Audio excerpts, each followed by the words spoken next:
Sébastien Pessanti, bonjour. Monsieur Chalier. During the early years of my practice, I've seen firsthand the toll our profession can take. Several of my spine surgery partners have had their carpal and cubital tunnels released and have had to miss time. One partner had a really devastating complication that really took a pretty significant psychological toll on him. And tragically, we've lost 2 of our spine surgeons in recent years to cancer. And in fact, in the history of our spine division, every spine surgeon over the age of 40 has had some form of malignancy except for one spine surgeon. So it's a really important topic. The point is, what we do is both physically and mentally taxing. And while we dedicate our lives and our careers to improving patient outcomes, it's equally important that we take steps to protect our own well-being. So I'd like to thank our panelists for joining us today. To start, Dr. Alan Daniels will be giving a brief overview of occupational hazards in spine surgery.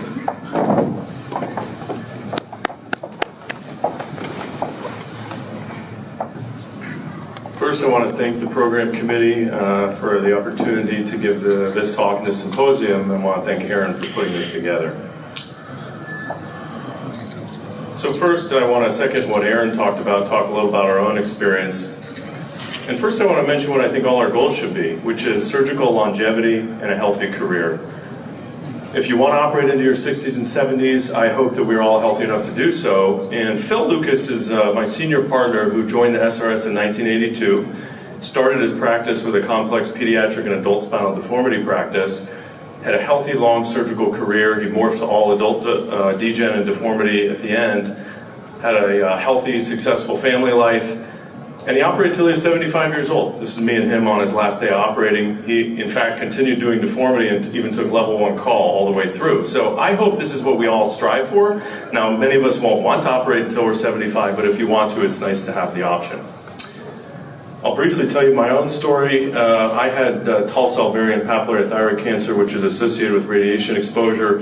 When I was a junior resident, we got a C-arm machine down in the ER, but there was never any thyroid shields. So I had a thyroidectomy, ended up having metastatic recurrence, modified radical neck dissection, and ended up with a chyle leak, which I'll tell you is very inconvenient for a busy surgical practice. It's been 5 years and I'm doing well, but still it hits home when these were the 4 of us who were doing adult deformity when I started adult pediatric deformity. You see Craig Everson here as our pediatric partner, and 3 of us have had malignancies.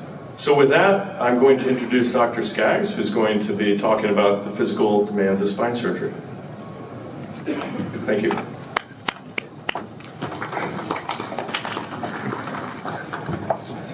Thank you for being here. So in occupational medicine, there are certain standards that we probably don't know about. And one is, if you use more than 20% of your maximal muscle force, as measured on EMG, on a regular basis, you're at risk for an overuse injury. We have to be honest with ourselves. Everyone in this room who manually cannulates a pedicle, uses a tap, or puts in a pedicle screw, you're at risk for overuse injury. And it's surprisingly common. This recent study showed that in any given year, 2/3 of spine surgeons have neck pain, and about 17% actually took work off from it. And I love this study. It was set up. They looked at young neurosurgeons versus young neurologists, and they found out that neurosurgeons had 10 times the rate of a cervical disc. So it's something about being in surgery that puts us at risk. And this study haunts me.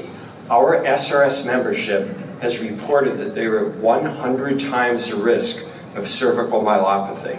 And I guess since everyone else did, I'll come out of the closet in this one too. I've had a cervical disc. I literally lost use of my hand and had to have an emergency posterior foraminotomy.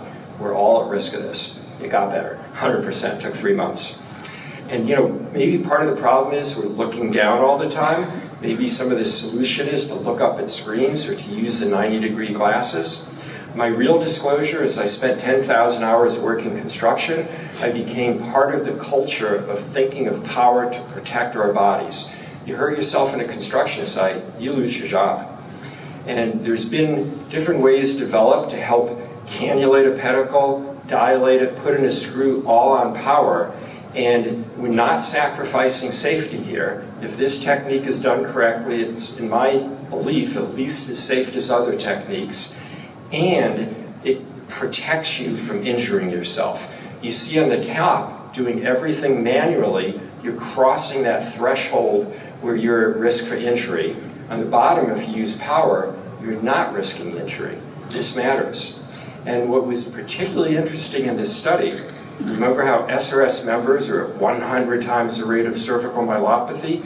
Maybe it's because if you're doing things manually, your neck extensors are at risk while you probe the pedicle, tap, and put in a screw. So now there's been a lot of interest in ergonomics in spine surgery. And, ergonomics sounds good to me. It's kind of like puppies and rainbows. We're all on board. And ergonomics reports that if you have physical discomfort that's significant, you're at more risk for burnout. The problem is it hasn't really been proven that changing ergonomics necessarily changes your outcome as a surgeon. Like, I'm not sure if someone tells me to engage my deep trunk muscles as I stand up, I'm not sure how to do that or if that's going to help me. But I think it's a well-meaning exercise, and hopefully it will help us in the long run. There's been some things out there, such as almost robotic jackets where you pick up the weight of your arms with springs. I'm not certain how quickly this is going to become popular. And the latest thing that people are looking at is, wouldn't it be great if you had a robot, obviate the need for doing a big dissection, just make a tiny little incision, put the screws in a perfect place. And that sounds very appealing. And as we know, other surgical fields are far ahead of us in robots. And they have shown if you use robots, it probably helps preserve surgeons' bodies, but not all the way. Still, more than 50% of the surgeons using robots have overuse injuries. And if we think about the robots we use today, there's a lot of lines of sight, looking at the robot, looking at the patient. And here's my surgical team last week. We're all trying to get out of the way of the robot. This poor resident is leaning backwards so he's not in the way of the robot. My fellow there, she is looking at one direction, 90 degrees to where she's putting in the screw, and I'm trying to stay out of the way of the robot too. So I think that right now, robots, we find ourselves in some very bad ergonomic positions. And the truth is, just a couple of weeks ago, on a Tuesday, we put in 14 screws in under 2 hours. And the next day, I took 1 hour and 20 minutes to put in one perfect screw with a robot. So I don't think that robotics is going to be taking over spinal deformity anytime soon. I don't think that's necessarily the quick answer. There are other ways we can have quicker answers using power, such as an ultrasonic bone-cutting tool. Vibrates back and forth thousands of times a second. Added benefit of it stops bleeding. And if you do this correctly, using less force, less bleeding, very clean dissection. You could also use this tool to do posterior osteotomies. So easy, it almost feels like cheating. Just make sure you watch out. It could get hot and cause a dural tear because of the heat. And a very, very simple thing that I think all shoulder surgeons agree with is you don't want your elbow above the shoulder. Now, I think the spinal instrumentation companies may be paid off by the shoulder surgeons because all these instruments are so long. But if your elbow is above your shoulder, first off, on the other side of the table, you don't know how hard the resident's pushing. And we hurt our shoulders. If you can discipline yourself to use power, keep your elbows at your side, I think you save your shoulders and use less force. What's new? There's some high-speed oscillating instruments come out, vibrate 24,000 hertz. All different ways of cutting bone, but they don't cut nerve roots or dura. It's pretty amazing. If you can, try to get your hands on this. The one on the right looks like a hairbrush, discectomy tool. I have no financial gain in this. I've used it in cadavers a few times. Takes out all the soft tissue of a disc, leaves all the bone, does it in 60 seconds. And at the same time, you can touch dura, it doesn't tear anything. And so I have to make a confession here. I have size 8 hands. And I realized when I design spine implants, I go, wow, what feels good in my hand? And now my pediatric spine fellow, she has 5.5 size gloves. And a lot of the instruments don't feel good in her hands. And there's a recent study out showing the size of your hands really matters for using instruments and having pain.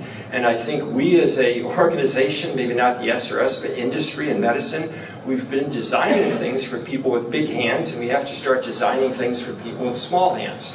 This is not a question of strength, not a question of macho-ness. If I was to use a rod bender designed for size 12 hands, I wouldn't be able to use it. And the final thing, which is maybe a little bit outside of surgery, This is the #1 downloaded study ever in Journal of Pediatric Orthopedics. It's been featured in the popular press. We looked at high school athletes. If athletes slept less than 8 hours a night, they had over 70% more injuries. So I would say perhaps even sleep is one of the things we should consider for surgeon preservation. So in summary, let's mentor young surgeons to preserve their bodies, do something on power if you ever have the opportunity, and it's just intuitive using less force would improve patient safety. Thank you. Thanks, Dr. Skaggs. Next we have CJ Klein presenting on radiation safety and spinal deformity surgery. Perfect, thank you. And so I'm actually giving this talk for Evelina Berger. She was slated to be the one giving the talk, but for personal reasons, she wasn't able to make it out here to Barcelona, but thanks for the opportunity. While the robots are still being utilized and hopefully will reduce cumulative risks over time, the robot still has to somehow figure out where it is in space or figure out where the spine is in space, and so you still have to do some kind of radiation currently, some kind of radiation-based technology, CT or otherwise, in order to evaluate where that patient or that spine is in space, and so the robot is not completely radiation-free. So in summary, we have to balance the advantages and the side effects, and clearly we want to do surgery safely. We have to balance putting in pedicle screws in a good position, not creating spinal cord injuries. But at the same time, if you start to look at the data, and while you can say, well, we can throw rocks at all of those different studies, the reality is if we look at the cumulative data, the data is suggesting that there's a higher risk of cancers in orthopedic surgeons. In female orthopedic surgeons, it's quite high for breast cancers. If we look at our patients, there's probably a higher risk for cancers in our patients. And so we really need to start looking at new technologies that are either radiation-free, are there ways that we can start to do MRI-based image guidance, are there ways that we can utilize ultrasound in the practices, and also do we always need that CT scan? Pour moi, c'est un congrès extraordinaire. C'est vrai que c'est un congrès un peu différent des autres. Mon grand-père était peut-être un des premiers Européens à avoir été membre de la SRS. Donc, au moment de sa formation, il m'a dit qu'il avait commencé, il était allé pour la 2e session de la SRS. Donc, il m'en avait beaucoup parlé. Et c'est vrai que c'est l'endroit où en fait on retrouve tous les chirurgiens sur le plan international. C'est un congrès un peu différent, très axé sur la déformation. Donc, évidemment, c'est un congrès auquel moi j'adore venir. J'aime beaucoup venir. Yves Cottrell avait des liens très forts avec les États-Unis. Il a toujours dit que c'était l'opportunité de sa vie, en fait. Ça a été la chance de sa vie. Et c'est une histoire surprenante. En fait, c'était pas un fellow comme on le fait aujourd'hui, c'était un donateur américain qui avait été blessé en France, soigné par un médecin français et qui avait créé une bourse pour qu'un chirurgien français vienne se former aux États-Unis pendant 6 mois. Normalement, il devait choisir un site. Et mon grand-père a eu 8 enfants, donc il me disait qu'en attendant le 5e enfant, il était en train de faire des papiers en attendant que l'accouchement avance. Et il a vu ce document, il l'a rempli. Il l'a envoyé et il l'a oublié. Et 6 mois après, il a reçu la réponse et qu'il avait été choisi. Il est arrivé à New York voir le Dr Cobb, il est parti à Los Angeles et il dit que ça a complètement changé après. Il s'est inspiré, à mon avis, de ce qui se faisait à ce moment-là, de la segmentation de Luque, de Larrington qui était modifié déjà avec un DTT. Et en fait, il a développé son instrumentation qu'il a ensuite présentée à Jean Dubousset. Donc là, c'est une deuxième période qui a commencé, qui était la période où une société française produisait des implants pour le monde entier. Donc ça, c'était un gros orgueil. Et quand en fait la société a été vendue, mon grand-père a dit que pour lui le sens c'était maintenant de ne plus se focaliser sur le traitement mais de chercher les causes de la maladie. Il espérait qu'on pourrait trouver un traitement qui ne soit pas chirurgical à la scoliose. Et en fait, ça fait donc 20 ans maintenant que la scoliose, 25 ans presque que la fondation existe.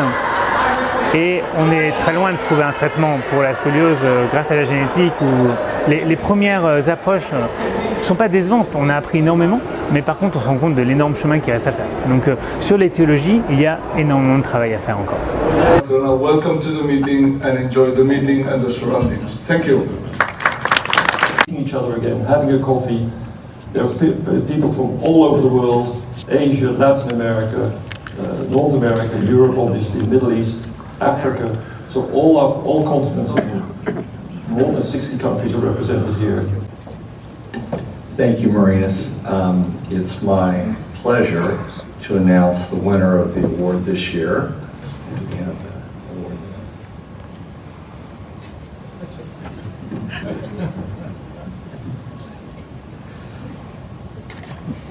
Oh. There we are. So easy. The winner for the paper, Proximal Junctional Failure After Surgical Instrumentation in Adult Spinal Deformity, Biomechanical Assessment of Proximal Instrumentation Stiffness. The authors are Lopez Poncelas, Luigi Labarbera, Jeremy Rollins, Dennis Crandall, and Carl Eric Oban. Dr. Oban?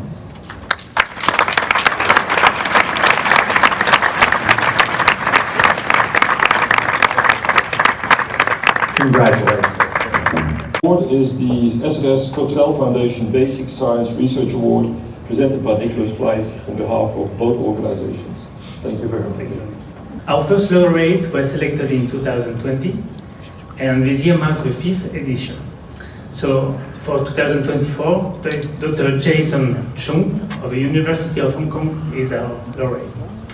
Dr. Chung's work builds upon a recent publication titled Impaired Glycine Neurotransmission Cause Adolescent Idiopathic Scoliosis. The hypothesis is that central pattern generators, CPGs, neural circuits responsible for basic activities like breathing or walking, play a crucial role in regulating neuromuscular functions. And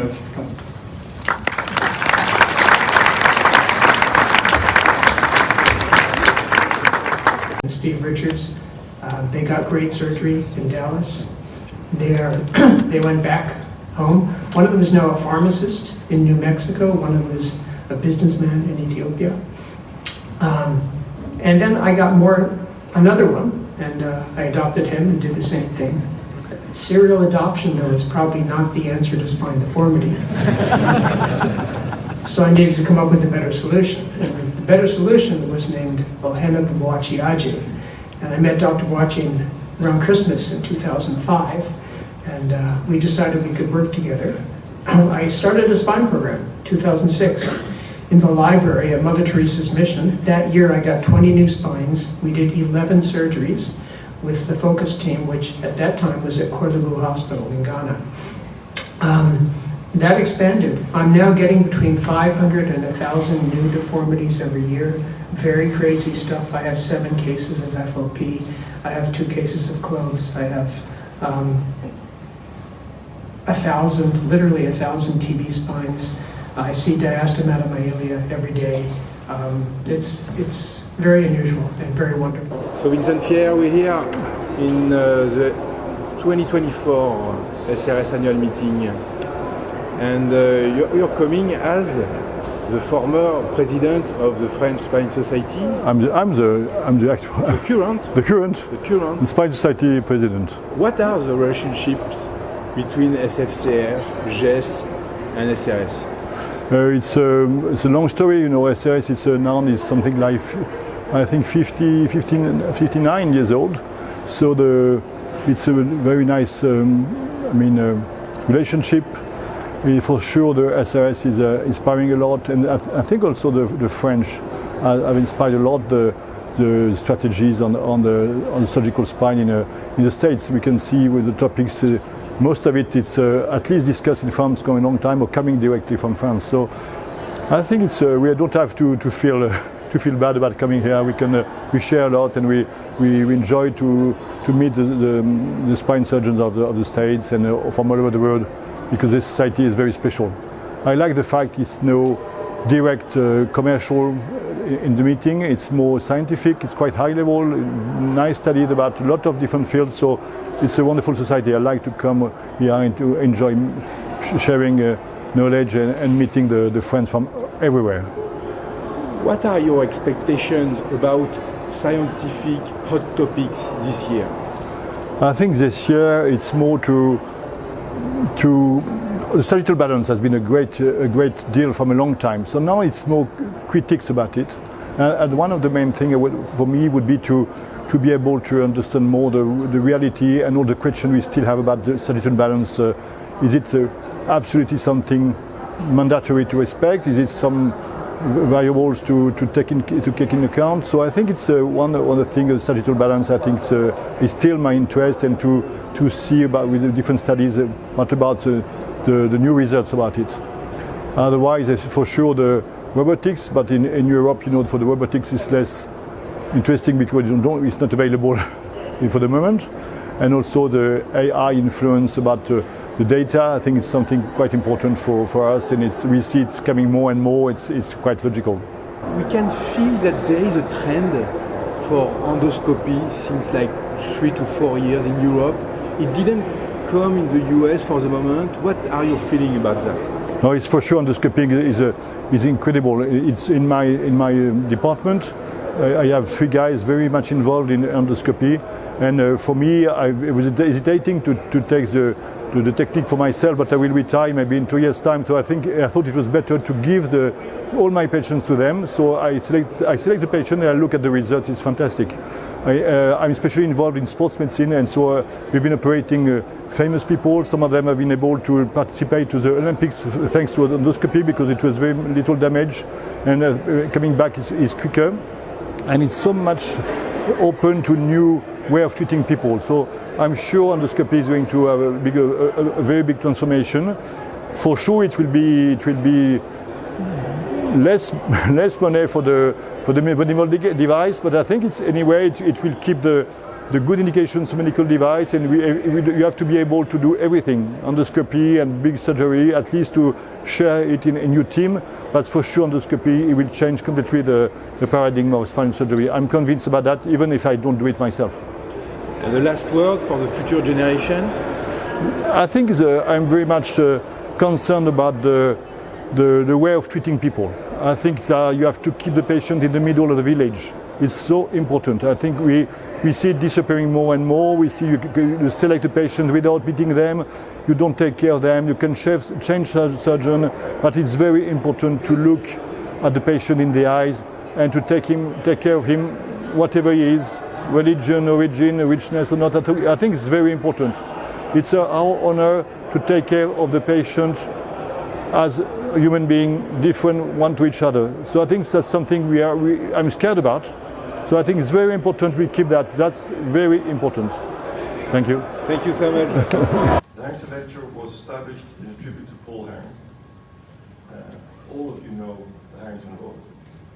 He started this development during the polio epidemic in Houston, and he found some form of mechanical solution for the scoliotic spine.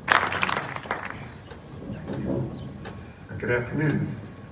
I'm Steve Glassman. I'm from the Leatherman Spine Center in Louisville, and I'm really happy to have the opportunity to talk a little bit today about SRS Fellowship, about none of the things on my CV.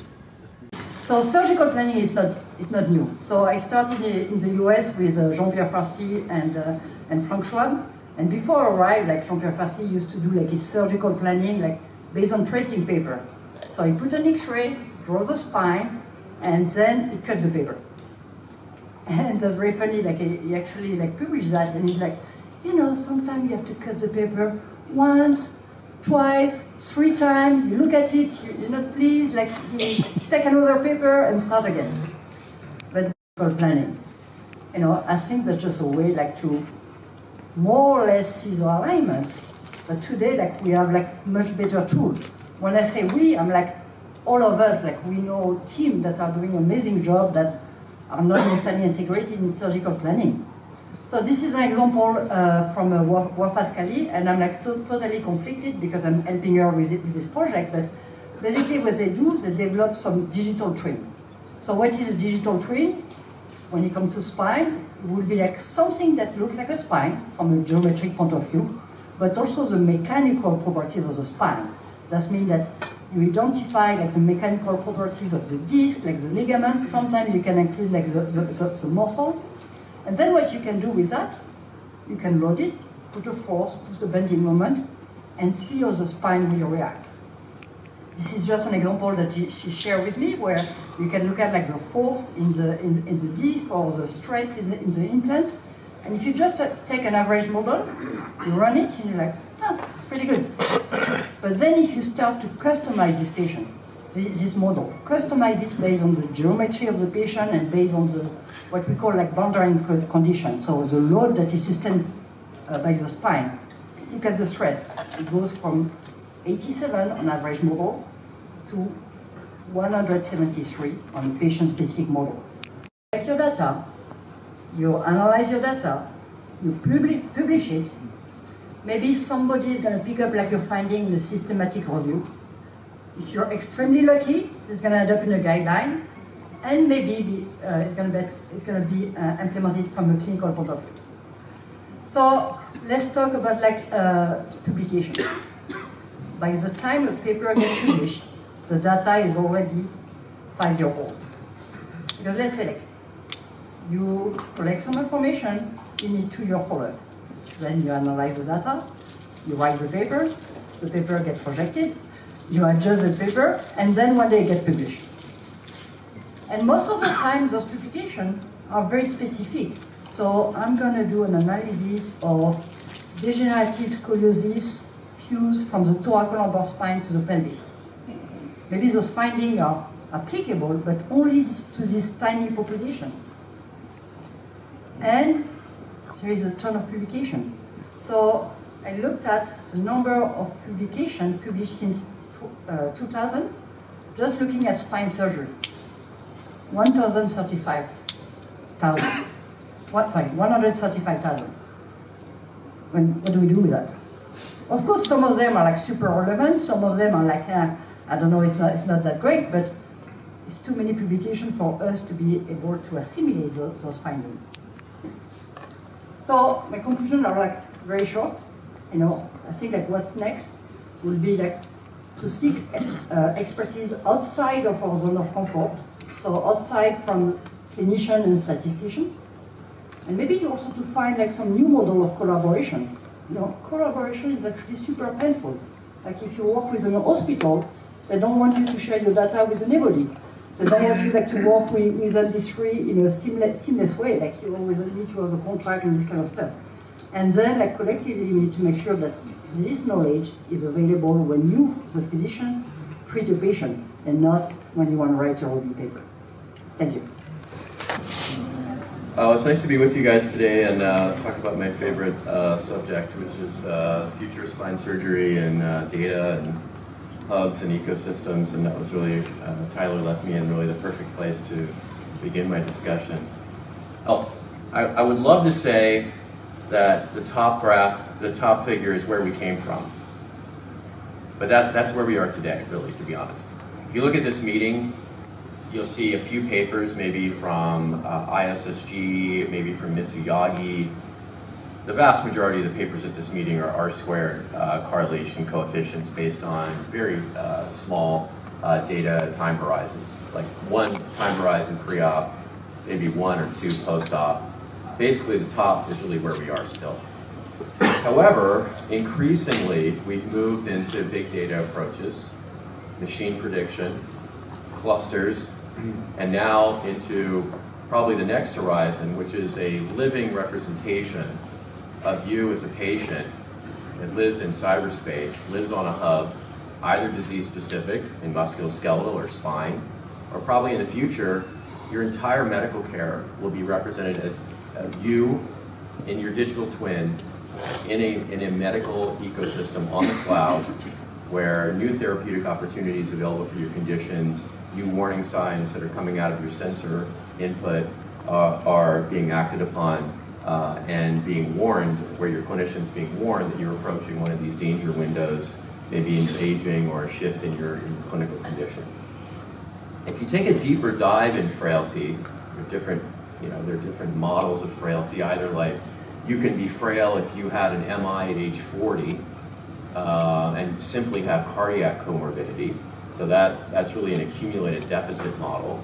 That's going to affect your activity levels, which is going to affect your bone health. Or you can have frailty as a syndrome, which means you don't have really a disease-specific morbidity. You didn't have a heart attack, or don't have type 1 diabetes or type 2 diabetes or something like this, but you have accelerated aging. You're a lot older. You're more frail for your age, for example.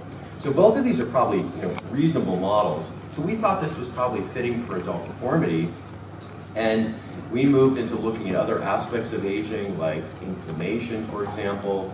We built a disease-specific frailty model. One of the interesting things about senescence and inflammation is, as you accumulate senescent cells, as you age, you become more inflamed. If you're more inflamed, measured by standard inflammatory parameters, then your response to trauma, your response to infection, your healing is impaired. So we did a study a few years ago just looking at the lowest hanging fruit, which was measuring inflammation. And I remember sitting around at our CADS meeting, we were just trying to decide on what we were going to collect in the ISSG for our new data ecosystem. And I brought up collecting inflammatory parameters, and everyone said, I don't think there are that many patients, in the database that are going to be infected. That was actually not the point at all. The point was that as we age, we become more inflamed, and this affects all the different aspects of our health condition. Mike Kelly did an interesting study. He always has really good, 100,000-foot insights. And he said, okay, well, let's take a step back about frailty and see how useful that really is for us. When we looked at it, it actually didn't apply to most of our population. So if you use existing frailty scores, it's really not applicable to a lot of the patients that we're treating. It was not that useful to us. So in discussion with Virginie and Frank, we said, hey, let's just see what we have in our data set. We collect, I think, 1,000 different data points on our patients. Let's go in, see what matches the methodology to create a frailty scoring system. And we built a disease-specific score. And this will become, I'll get back to this again and again. But sometimes, I don't care whether it's a methylation map or whether it's a frailty score, pulling something off the shelf is not going to give you as useful information as building a disease-specific application of it. So when we built a disease-specific frailty score that was specific for our purpose, which was complication rate, prediction, and correlation, this actually performed better. And one of the interesting things that we saw was it wasn't just like major complication, but it was across all different aspects of the organism we were treating. Like there was failure of the bone to heal, there was more mechanical failure, there was wound infection, and this was probably telling us something a lot deeper of what frailty was trying to tell us. And this really started us thinking more about aging and the process of aging in general. It also made us think that probably these risk-specific scores that were trying to categorize continuous variables were not really the best way to go about accurate prediction. So we had access to a registry. We were able to go in and actually build predictive models using decision trees and some neural networks. It just depended on what exactly was the model. But the key aspect of this was it took into account patient frailty, other aspects of the patient that we datafied, demographics, comorbidity. It took into account the procedure to which that patient was being matched. It took into account modifications, potentially for vertebroplasty. We could look at utilization of 1 versus 2 surgeons. We could look at other modification variables. And this gave us much more accurate predictions that we could all do pre-op. So this led us to the next phase of our development, which was publication of these predictive models. Keyword is Virginie hit on publication, not placing these in the hands of surgeons. So I remember all these concepts need socialization. So when we first sent our first predictive model papers in, I remember when we not even sent them in, when we discussed these papers in our executive committee, half the executive committee of the ISSG was, I don't even know what this means. This is weird. Where is the correlation coefficient? This is weird. These papers are weird. At that time, for most of the modeling, we weren't collecting even EOS-based information. We had no lower extremity information. So that was one big miss. Right now, that's being datafied through EOS, EOS Edge, and ATEC. We had no characterization of the structures being dynamic. That's still true. Right now, this is information not collected, except for maybe the timed up and go, is not collected even by the large registries. So we need walking speed, muscle bulk, something that gets at sarcopenia, and then not a PC person, so I'm just going to leave that one. But anyway, that patient gets up, stands up, and you time it. And this helps us to characterize structures as dynamic because we spend a lot of our time walking, we spend a lot of our days sitting, and yet most of the planning goes on to plan someone in a static, upright, artificial posture. So if we really want to predict how patients are going to do and the mechanical loading of these dynamic structures, you need dynamic information. Right now we didn't have it. Well, it gets even more complicated. So you can say, okay, well, let's look at walking speed as an objective measure. And again, I want you to think just the whole time about the implications of all this being included in a large, active cloud that gives you real-time insights. So Basil Diebo in our group said, okay, let me look at this. Let's look at walking, for example. Look at sagittal alignment and its relationship to walking.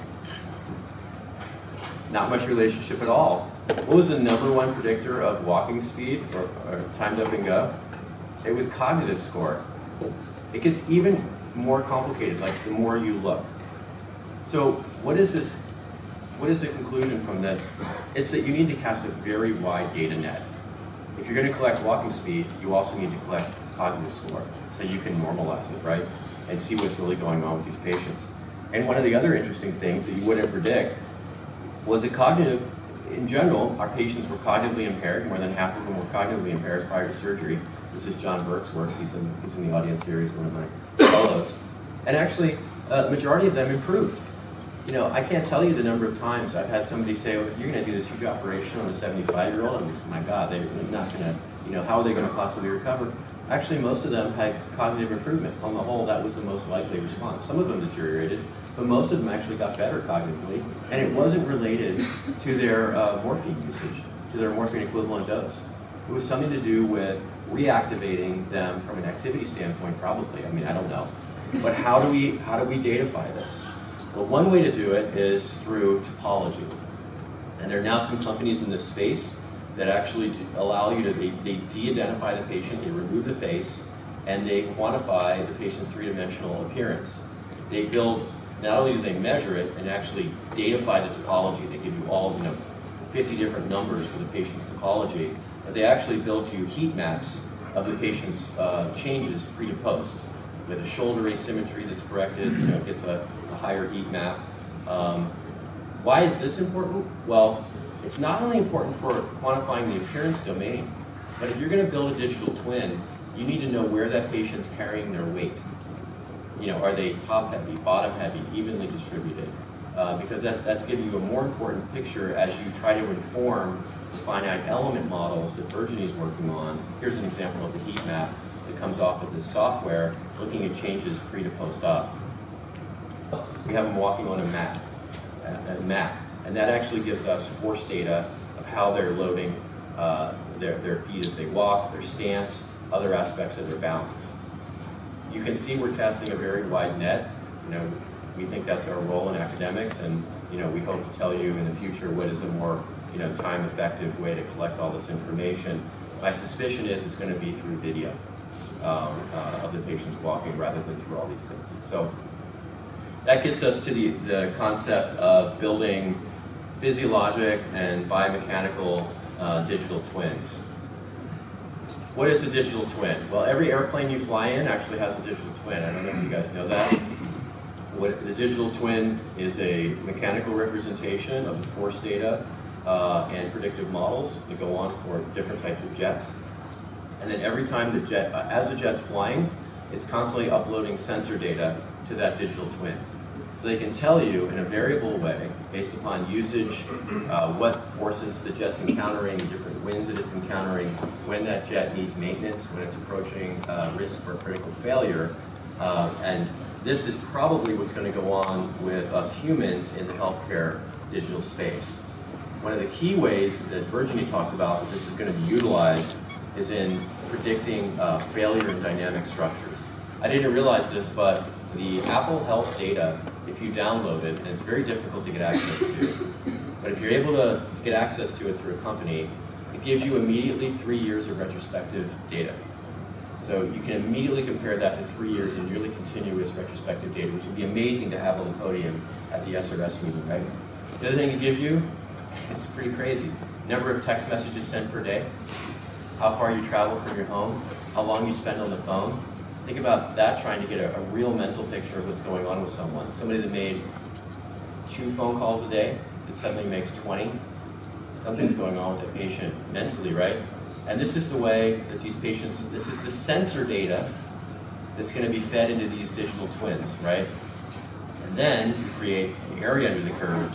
Probably really what we're going to be creating is a volume under the curve, an integration of activity, mental state, appearance, and we're going to be comparing outcome volumes rather than outcome points. This is a data net that we cast at UCSF. I will admit to you, it's crazy. But this is what we endeavor to collect on all of our patients, and we do. I think Tony would attest to, and John would attest, we do collect this. So you can see all the outcome instruments we collect, the sarcopenia of the bone, the blood and serum, and tissue. We collect on every spine patient we operate on now. We collect spine bone, ilium, bone marrow, muscle, disc, synovium, and fat. We collect drain fluid and urine, and we collect a ton of blood pre-op, post-op day 1, and post-op day 5. What does all this mean?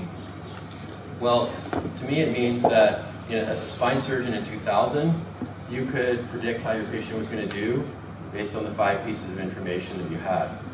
In 2023, you're out of luck. You're not going to be able to tell how your patient's going to do by using 200 variables. There are many studies that show cognitively humans can maximally integrate 5 pieces of information. If you think you're going to integrate 200 pieces of information in a meaningful way to make a prediction, you're wrong. So we are going to have to use augmented decision-making strategies to predict the best therapies for our patients moving forward. And I think a lot of this is going to be done through the integration and creation of an online active living digital twin. So when you see a patient in clinic, that patient will be immediately mapped into the digital space. The digital space will receive all this modeling information Virginie mentioned, the activity information, the standing static alignment, the methylation maps, the outcome and the sensor recordings. And what's different from that patient being managed compared to a clinical care provider, a human, is in real time that will receive sensor information 24/7 for the rest of that patient's life potentially. It'll receive generative information. Say a new paper is published that says this cancer now responds to this therapy, and you had that particular methylation map. Your oncologist probably not tuned into that. You saw that patient 3 years ago. The digital twin is active, it's living, and it immediately says you're a candidate for that new trial. Or it's getting weird sensor information from you saying something's going on with your adjacent level or with your fusion. So it will generate these insights. Again, I have nothing to do with this company, but there's a really other interesting company now that has, it is real-time generative insight analytics. So now they have companies that will come in an automated way, you supply them a database, and in real time, it just generates insights for you constantly. So if you think about creating a large digital twin, a large database, and then you have this generative software that's just active in the background, it'll constantly be giving you information. You don't have to dedicate an FTE or 100 FTEs as ATEC or one of these other large companies. It'll just give you that information constantly. Hey, did you know that the stance width is actually correlated to PJF? With a high correlation. It's something that you hadn't ever thought of. So that's where I think it's going. Digital twins are still a relatively new concept.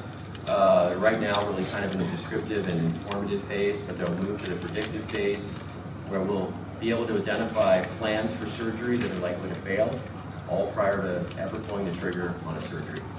So thank you very much for your attention. What about like a platform where we're like, ask the patients, you want to be part of that? And to your point, it can be like, you can then expand it. It's going to be like for cancer, it's going to be like for MSK, it's going to be like for spine. It's like, okay, now you're in charge of your own data. And there are some technical solutions, like, everything. I mean, I learned everything that I know from Vincent Chalier, like the guy with the camera here, like, based on the blockchain, based on the, so the technology is there. I know when we hear about blockchain or digital twin, like, we all have the feeling that, there is a big person above us that's going to take our data and destroy us. But it's more like collectively, like, we want to engage in one specific question, and we want to inform both like the physician and the patient and the industry. So what about like putting the patient at the center of this effort? And then like this overall database, of course, like can feed industry, can feed like everybody, but trying to get away from my institution where I cannot do anything, or my study group. The reality is like the real owner of the data is a patient. Like you have access to your own medical record, like we can all like interpret like the rule in a different way, but the actual owner of the patient, of the data, is the patient himself. There's a difference between owning the data and having the right to use the data.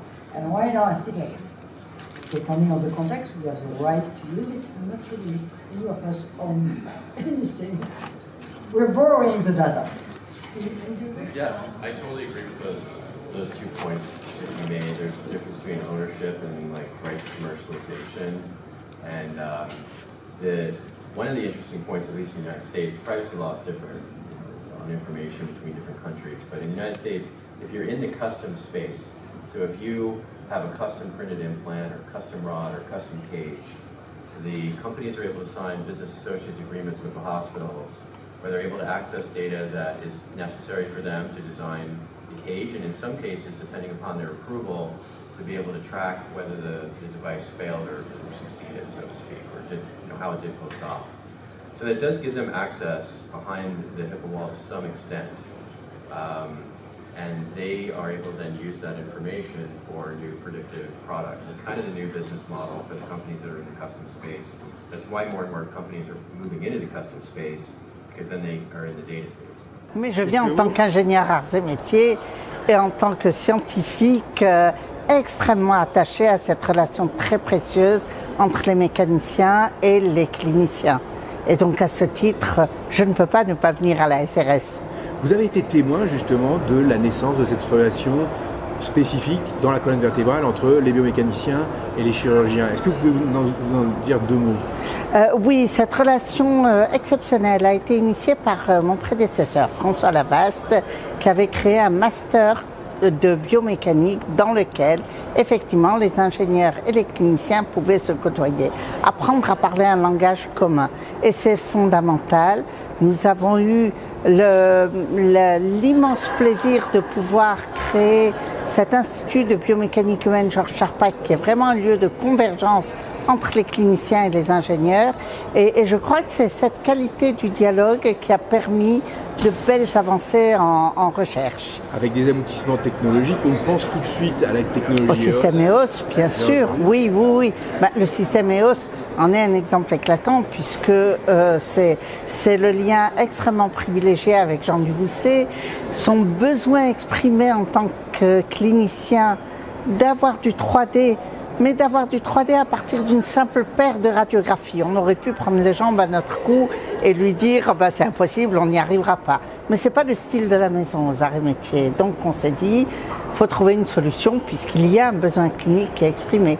Et c'est vrai que nous sommes extrêmement heureux dans ce dialogue pluridisciplinaire.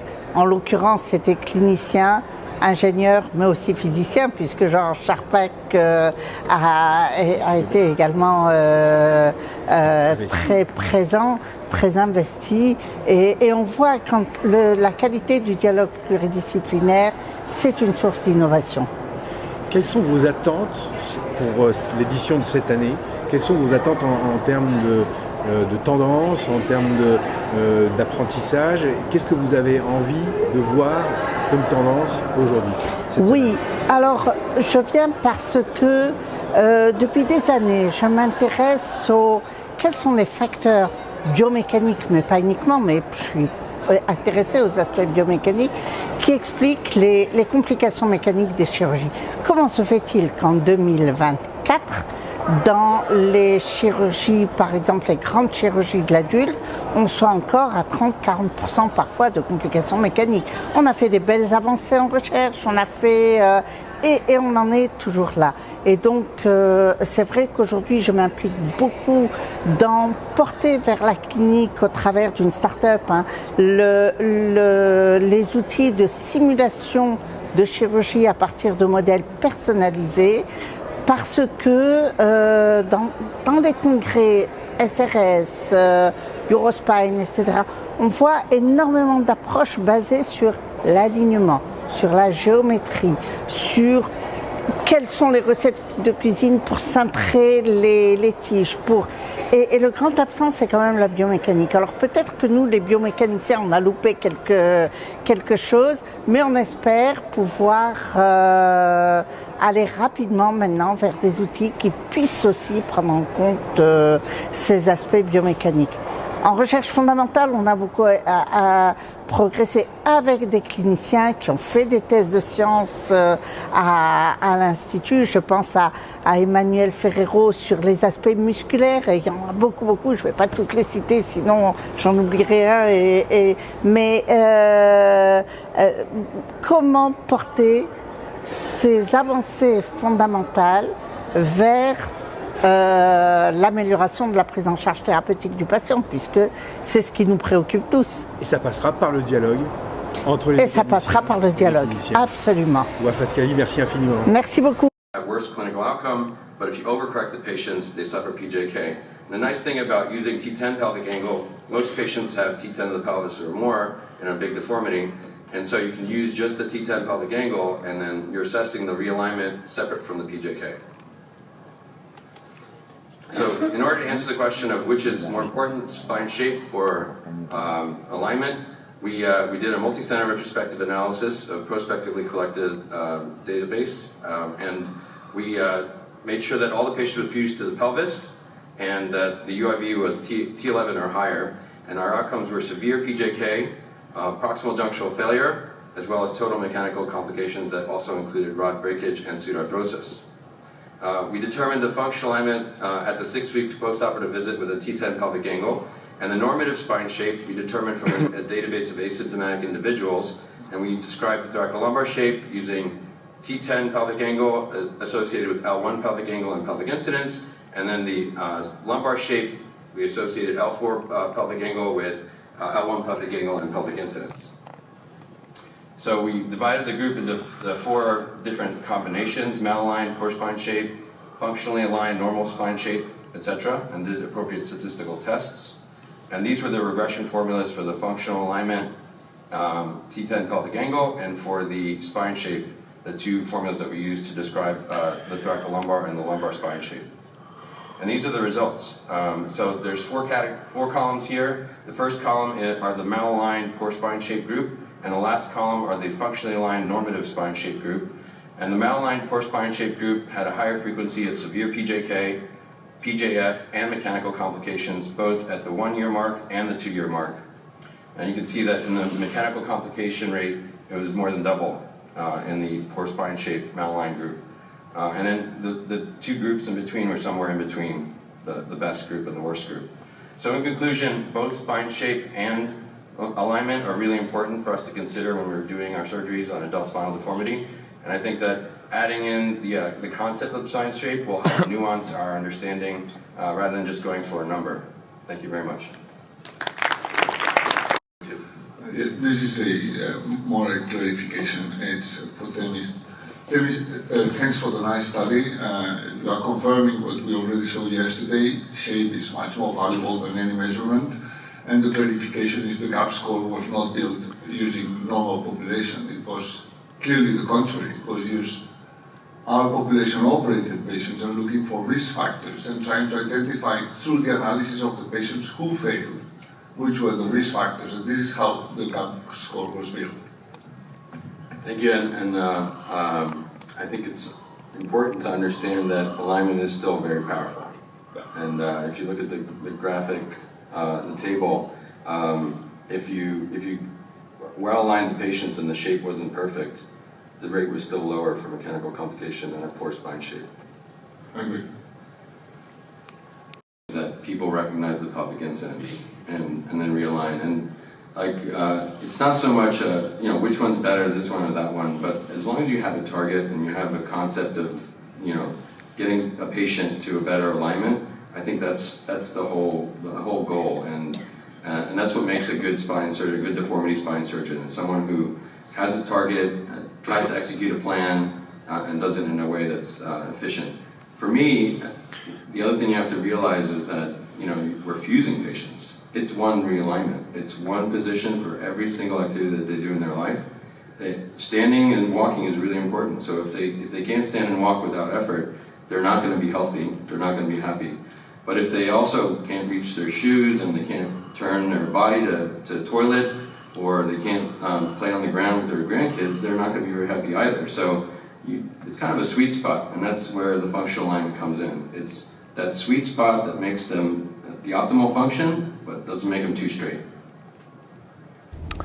The oldest memory is more than 25 years ago when I attended this meeting, and for us coming to US for this society was really to go like Lamech for some people, and it was really a small group, but always with mentors that for us were very important.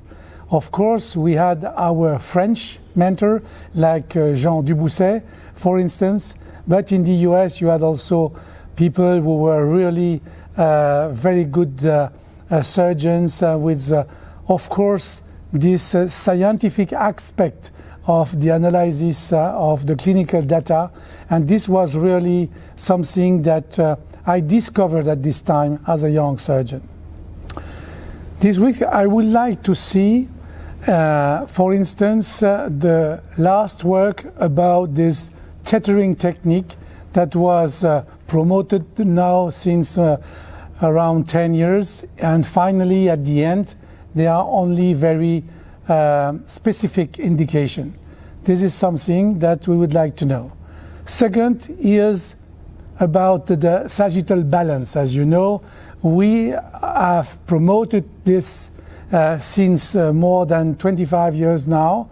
I remember the first talk I did in the US in 2003, and at this time speaking about sagittal balance and with all the parameters that we know today was speaking in the desert. And today we can see that the majority of the topics are always reporting about that. And it is really something that we are proud of, because Jean Dubousset, Daniel Chopin, Pierre Roussouli were really the guy who helped me to understand and to promote this. So I would like to see the importance of this in our outcomes, because today there are, I think, too much statistics in the presentation, and I think that we need to go more back to the clinic. And this is something that probably should be analyzed at the end of the meeting, just to change a little bit for the next one. For the next generation, it will be another world, because with the artificial intelligence and the robotics, we will be able to do things that are today reserved to very special team or surgeons. With this technology, many surgeons will be able to do it with the help of the technology. But we need to control the technology, and at the moment it is a step where we have to validate this to be safe and to provide better treatment to our patient. Good morning, Virginie from New York. This is a question for Jeff. So as you put in your introduction, like basically bending moment when the center of mass of the infused segment is in front of the UIV, and also like the load on the UIV, and maybe more than the compression, maybe more like the shear force, because the spine is very well done to resist in terms of compression. And I'm looking at Wafa Scali, she's the director of my PhD, so if I say something stupid, Wafa, let me know. But keeping in mind that maybe we want to reduce like the distance between the center of mass of the trunk and the UIV. Don't you think that there is a shape that from a mechanical point of view will be more optimal? Basically, if you can bring like the UIV below the center of mass of the trunk, then we will reduce its bending moment and totally change the way like the UIV is loaded. Where I'm going to is like, from a mechanical point of view, maybe an instrumented spine should have a totally or somewhat different shape than a normal spine. And I think that's the benefit of the vertebral pelvic angles and measuring it like this, because I don't know the... Wafa Scali from Paris. Thank you for this interesting paper, and thank you, Virginie, for the comments. Definitely, it is a mechanical issue, and definitely the spine is much more built to support compressive load. When there is a lever arm, the spine is in bad condition, and C2 is, I imagine you speak of the odontoid, because it is very close to the center of mass of the head. And let's remember that the head is 5 kilograms, and so when you have a lever arm, it is bad. On the recipe, to put a correct way, I'm absolutely convinced that mechanical modeling, subject-specific mechanical modeling, would help a lot in order to have for each individual the given recipe, given his or her own shape, and given the mechanical issue. So we work quite hard on having subject-specific modeling and subject-specific surgery simulation. Hope in 1 year, or I don't know when, we will provide you with the guidance based really on mechanics of the spine. I love this approach to kind of break down the spine into the different splines, right, so to speak, and when the top of that spline is really forward, right, we're talking about the lever arms and all that, but I think that it's important to understand also that the alignment below does affect where that upper part goes. So it's one continuous shape, the spine, one length, and if you flatten out the lumbar spine, then that top part's going to stick out past the hips. So it's not just isolated, like it's not cutting up a pie. It's actually, you know, the spine shape is affected from below to the top. So my question to you is, when you see a guy and they have a big C2, T9, probably there's also quite a bit of lumbar flattening and quite a bit of deformity. You know, some patients might be, you know, leaning forward because of spinal stenosis, and there may be some other functional, they're so malaligned and forward that they're just giving up in the thoracic spine, and they're, you know, like, how do you sort out the functional patients that are just giving up in their alignment in the X-ray, and the ones that have like something fixed that you realize like there's a lot of kyphosis up there, I got to go a little higher? So I agree that if you change like your L1PA, for example, you will definitely change their C2PA. I don't think that, I mean, I can't, we'd have to sit down and like draw this out, but I don't think that you change the C2T9PA if you are stopping in the lower, you know, below T9. You'll change the value of C2PA and you'll change the value of T9PA, but the difference between them won't change unless they either PJK or globally degenerate into kyphosis, or if they're compensating through increased cervical lordosis, I think that will relax. But at least the data I've seen, and personally, I don't think when you really measure the thoracic spine from T2 to T10, I don't think it changes very much after you know, you correct the lumbar spine if you're not fusing them, especially in older patients that are degenerated and already have a stiff thoracic spine to begin with. So personally, I don't, you know, I use this as a rough estimate of what the risk will be, and sometimes I find that it's way higher than I would have initially thought, just by glancing at it. You kind of say, oh, I think we should probably go to the upper thoracic spine. I don't know if that answers your question, but that's hopefully gets to some. Jeff, I'm just going to say I totally agree. Like, if it's just a lumbar deformity, the L1PA goes up, but T9 and C2 increase in a one-for-one relationship. So the C2 to T9 is just a measure of thoracic deformity. And I think like one interesting one for us to look at would be, I really like when it's a pure lumbar or lumbar sacral deformity, L5 PSO, L2 to the sacrum. And those only work when C2 to T9 has no deformity, right? When it's normally aligned. And sometimes it's very interesting because it looks kyphotic, but they tend to be a high pelvic incidence patient, and it looks kyphotic, but it's an appropriate shape and distribution, right? Shape and distribution matter, or shape is distribution, but magnitudes also define shape. Shape is a result of magnitude and distributions. So you're totally correct, and it's L1PA goes up, it's only a lumbar deformity. So if T9, C2 to T9 is normal, and you realign the lumbar spine, that should put them back into the conus of economy, which until I would prefer that we prove that not normal alignment is correct, rather than assuming something out of what we choose when we have full control of our posture and body is wrong. That doesn't make any sense to me. So he puts it back into the right place, but if you have pre-existing deformity, rostral to your construct, you are going to be at an increasing risk. And I think it's important to note that Jeff uses continuous measures rather than categories. If you use categories and you say met C2 to T9 or didn't, you're going to lump people that are off by 1 and lump people that are off by 40 who have distinctly different risks of failure. And as we push forward towards, to your comment, Virginia's comment about modeling for the individual, that's what it's going to be, and that's how we're going to push the field forward and improve patient counseling and our decision making. Unfortunately, Bassel couldn't be here due to didn't get the authorization to travel. Before I get started, I want to say a few words, because this is really a collaboration between the ISLG and the Laboratory of Biomechanics and Imaging of Beirut, Lebanon. You already heard a presentation from this team. They're amazing. This is our disclosure. So really, the problem that we're facing here is around aging.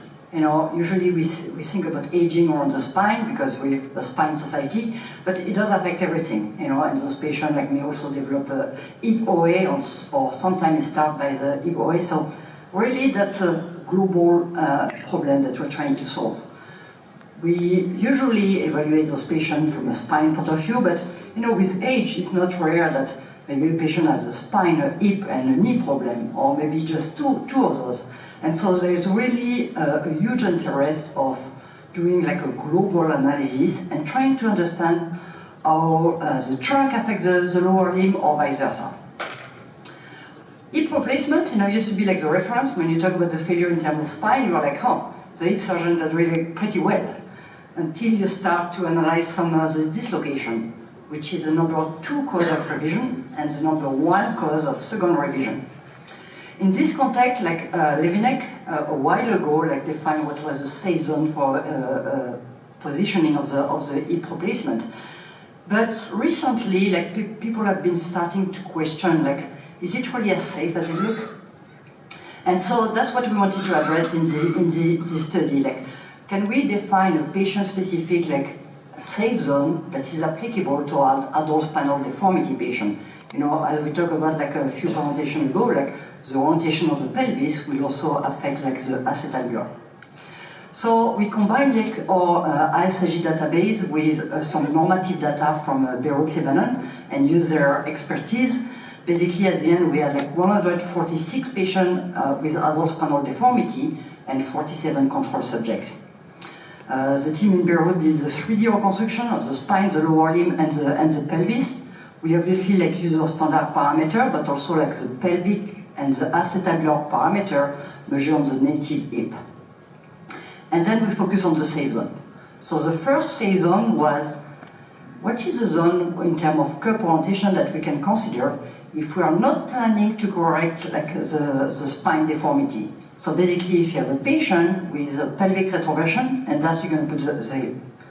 The second safe zone was okay, maybe I'm going to correct the spine, and therefore the pelvic is going to normalize. Then what should be my target in terms of acetabular orientation? And then finally, we overlap those two zones.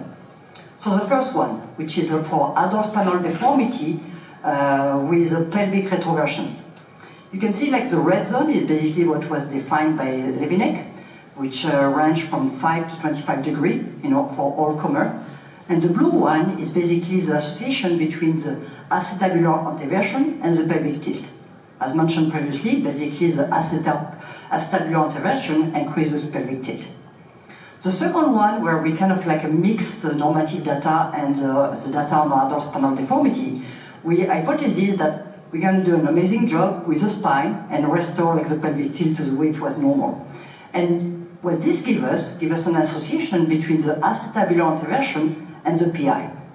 And then finally, if you overlap those two areas, maybe we define like a safe zone that is applicable if you don't correct the spine deformity, or if at one point you're planning to correct it. And we put that in a small app. It was more like to have fun. Obviously, there is a lot of limitation. It's a small sample size. Like it's descriptive, not diagnosis or prospective. And in real life, we're not very good at predicting pelvic tilt change. So we still have a lot to do. Thank you. So my first memories of SRS is the 1991 meeting in Hawaii, which was my first meeting. I was giving one of the earlier papers in the meeting, really research I'd done with Keith Bridwell, and it was basically two talks they combined into one. So instead of having 5 minutes to give the talk, they gave me 8 minutes because it was two talks.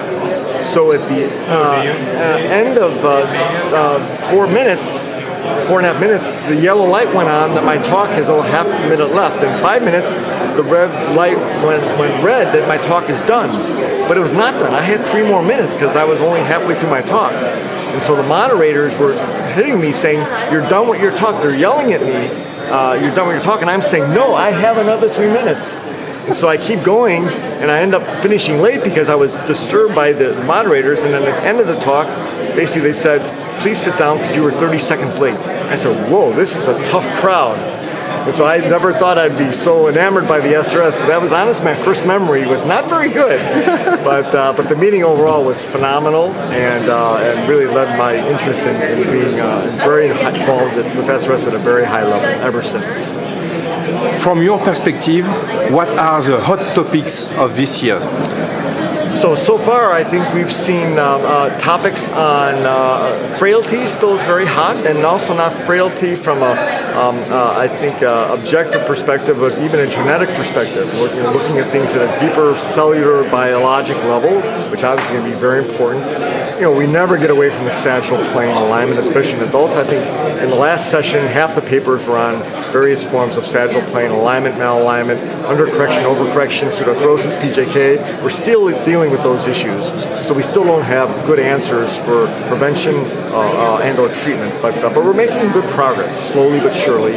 And I think the other topic, adolescents, we're still kind of figuring out where the tethering role is. It seems to be less in the thoracic spine except for very select centers, a little more in the lumbar spine, but we're dealing with single tethers, double tethers, tethers still break, so that role still has to be, I think, sorted out with more research. But those are, to me, are the 3 kind of biggest topics so far I've heard at this meeting. Thank you so much, Mr. Linky. A great pleasure. Have a good meeting. Thank you so much. Thank you. Good luck. And most of them stick within like a research environment. Or the alternative is like to end up in some of the projects that we see here. But my question is like, how do we make sure that those models are actually available at the point of care and that the vast majority of the people can use them, even if they are not affiliated with the company or they don't have epics? Because I think that's really like the huge advantage of this new technology, that we don't have to wait like for 15 years like for a clinical research paper like to have a clinical impact. Property and what can be released. Our group, again, is very aggressive at publishing all the code on GitHub. Nice. And then if it is on GitHub, if you are familiar with PyTorch or Python, you do have access to it. Still, that's too high of a bar, right? Like how many people in the audience can run Python? Not all of us. So we are trying to operationalize this with the study groups, and I'm very aggressively trying to democratize these tools. But there are certain societal boundaries, right? So yeah, working within them. But just the fact that you put your code on GitHub, like that's fantastic, and we should all like maybe think about doing that. We could consider that be like an SRS rule for presentation or spine deformity rule for publication, is that the code needs to go on GitHub. Which, for those who don't know, it's kind of a freely available, something like OMIM or data accessible to the general public. It's a Dropbox for coding. Thank you.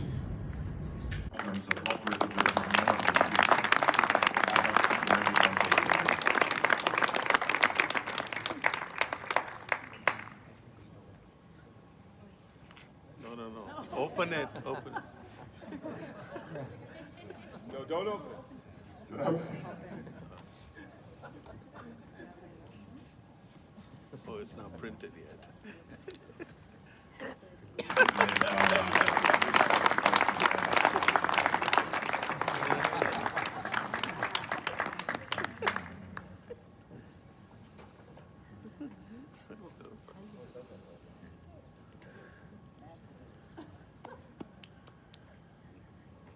Research poster is presented to Alejandro Piero. Paper 277, randomized clinical trial to compare the impact on quality of life between full-time and nighttime breaks in AIS.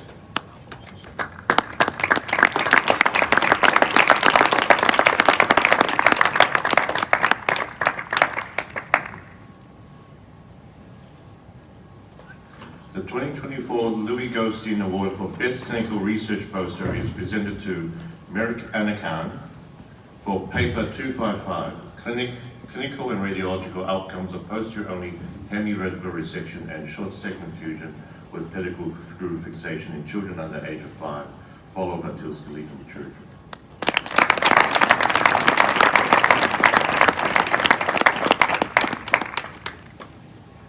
Congratulations to all the winners.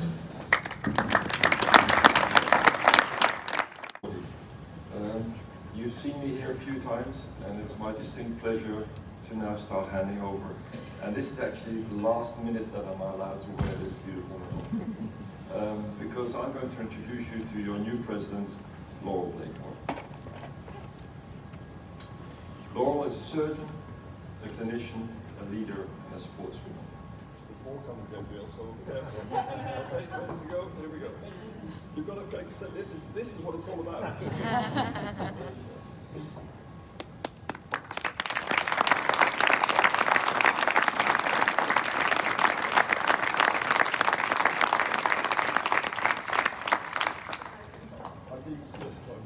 I don't have this. The good news is you don't have to listen to another speech.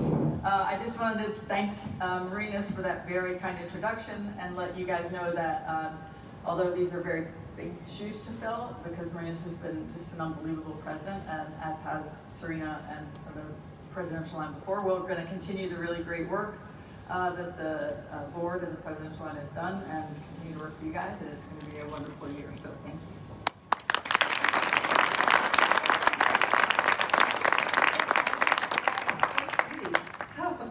So this, I want to thank you more formally for doing such a wonderful job for the society. I think everybody is really energized and engaged, and we have a new outlook, I think, on collaboration, both with our other societies, with our industry partners, and I really have to credit all of that to the work that you've done. So thank you, I think, on behalf of everyone so much. We have a plaque, which is, if I may read it, in recognition of presidential excellence for Marinas de Kluver, President of Scoliosis Research Society, 23-24, and you get to keep your own memorial version of the medal, which I will give you as well. So thank you.